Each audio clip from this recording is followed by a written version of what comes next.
ଭୁତବଳିଆ petrol filling ଷ୍ଟେସନରେ ଚୋରି। ପଣ୍ଡାପଡ଼ା ଥାନା ଅନ୍ତର୍ଗତ ଦେଓବନ୍ଦରେ ଥିବା ବାବାବଳିଆ ପେଟ୍ରୋଲ ପମ୍ପରେ ମଙ୍ଗଳବାର ମଧ୍ୟରାତ୍ରିରେ ଚୋରି ହୋଇଥିବା ଥାନାରେ ଅଭିଯୋଗ ହୋଇଛି।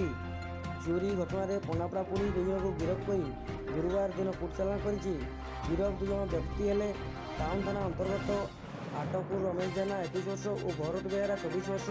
ସେଦିନ ଭଡ଼ାରେ ନେଇଥିବା ଏକ ଅଟୋରେ ତେଲ ପକାଇବା ନିମନ୍ତେ କାର୍ଯ୍ୟାଳୟ ଗୃହରେ ଶୋଇଥିବା ବ୍ୟକ୍ତିଙ୍କୁ ଉଠାଇଥିଲେ। ଅଟୋରେ ତେଲ ପକାଇବା ସମୟରେ କାର୍ଯ୍ୟାଳୟରେ ପଶି ଏକ ମୋବାଇଲ ଫୋନ୍ ସହିତ ନଗଦ 13,700 ଟଙ୍କା ଚୋରି କରି ନେଇଥିଲେ। ପେଟ୍ରୋଲ ପମ୍ପରେ ଲାଗିଥିବା ସିସିଟିଭି ଫୁଟେଜରୁ ଚିହ୍ନଟ କରି ପୁଲିସ ଦୁଇଜଣ ଚୋରଙ୍କୁ ଗିରଫ କରିବା ସକ୍ଷମ ହୋଇଛି। ଆଗରୁ ଥରେ ଏହି ପେଟ୍ରୋଲ ପମ୍ପରେ ଚୋରି ହୋଇଥିବା ନଜର ରହିଛି। ପଣ୍ଡାପଡ଼ାରୁ ଦୟାନିଧି ବାରିକଙ୍କ ରିପୋର୍ଟ, DN ନ୍ୟୁଜ୍।